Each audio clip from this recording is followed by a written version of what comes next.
Welcome to Photography BB's Artistry Effects for Photoshop. In this tutorial, we'll look at how to use our Artisan Sketch effect. Let's jump on into Photoshop and see how to use this wonderful sketch. This effect comes in three different orientation files.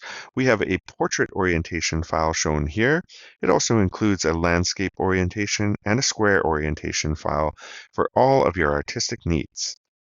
To get your image into the template and run the effect, all we have to do is double click on the top layer thumbnail right here, not on the top layer itself, just on the thumbnail, and that's going to open up a smart object layer. So let's do that right now. We'll double click on the thumbnail, and this is our smart object layer. This is where we want to place our own image to run the effect with. So to do that, we go to the menu File, Place Embedded, and then pick the image you want to work with. For this tutorial, I'm going to use this image right here. I'll select it and click Place, and that brings it into the template. So I'm going to zoom in a little bit here. You'll see these anchor points when you bring an image in using Place. I'm just going to drag this up a little bit, and maybe drag this down a little bit as well, and reposition my image so that I'm happy with where the main subject is on the frame. And to finally place the image, all we do is click the little checkbox here, and that places the image into the template.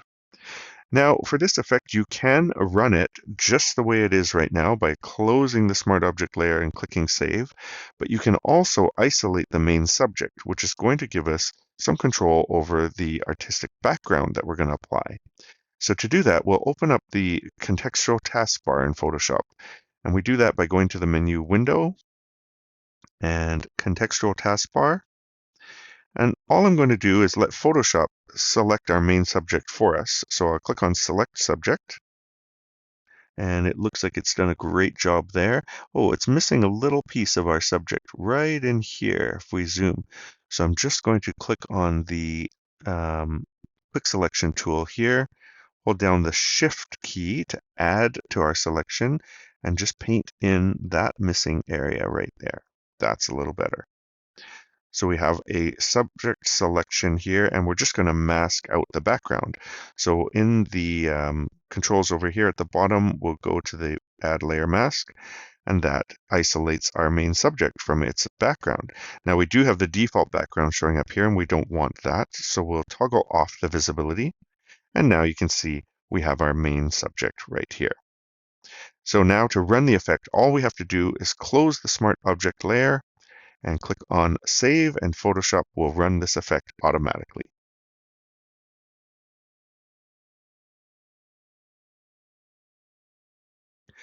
And there we have it. Photoshop has applied the effect automatically for us. I'm going to zoom in a little bit here so we can see some of the details and things that we can control with this effect. And I'm just going to toggle off the contextual taskbar since it's kind of in the way there. There we go. Now we have a number of controls in the layers palette right here, and we'll just walk through them step by step. So in the optional controls layer group, we'll toggle that open, and we have some more layer groups in here.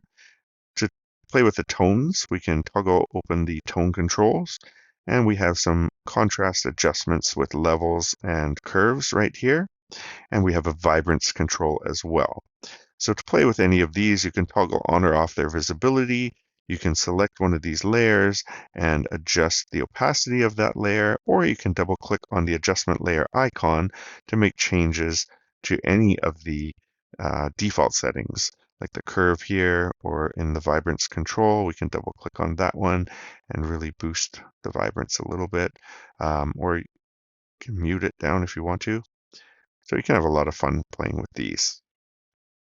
So we'll toggle close the tone controls group and toggle open the colors options. And we have a number of different color options here that you can play with. First one is a color mood. If I toggle that on, it sort of applies a color cast to the entire image. And of course, we can change that by double clicking on the color swatch here and choosing a different color. And you can drag around the color picker too as well if you would like. So that can change the overall mood of the entire image. I'll just click cancel for now, turn that off. We have a black and white adjustment layer here. And that turns our image into a black and white sketch. This can look really cool with a lot of images. And then we have a number of preset color options that I encourage you just to play around with and see which ones work well with your image. They're going to look different for every different image that you're working with. So we'll toggle that one closed.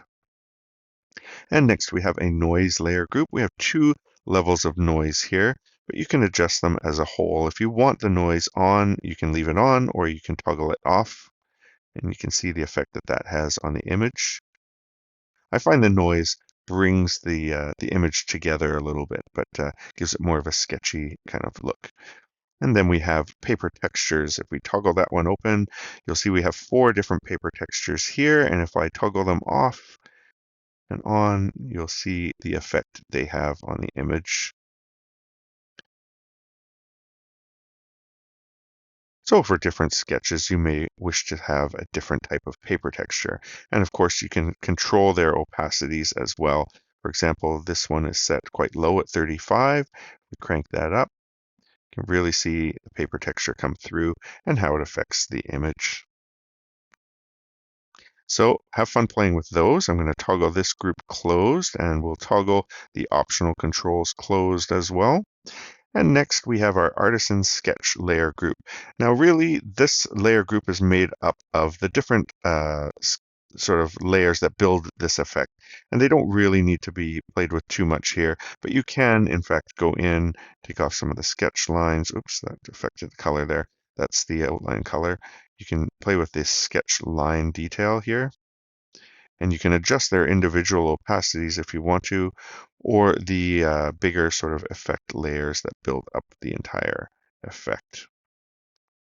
You can play with the opacities of those, but really these are all set to a default, and I would just encourage you to experiment with them and see how they affect your own image.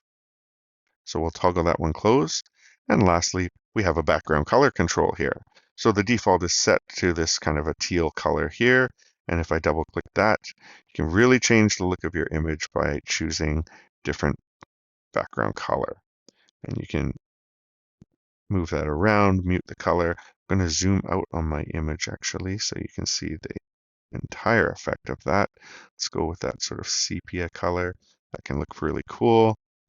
You can go with something quite wild and bright if you want to. Go with the dark look. And you can just kind of balance out how it looks with your image. I find the muted tones work really well. That was the intention for this image. Something like that there. Looks really good. And there you have it. That is our artisan sketch for Photoshop. We do have another tutorial for this effect, which shows how it works on an image where you do not need to extract the main subject away from its background. Of course, you don't have the background color control when you do that because your entire image will be filling the frame, but you can use this effect in that way as well. Thank you again for choosing Artistry Effects by Photography PB, and I hope you have a lot of fun with this one. Happy Photoshopping.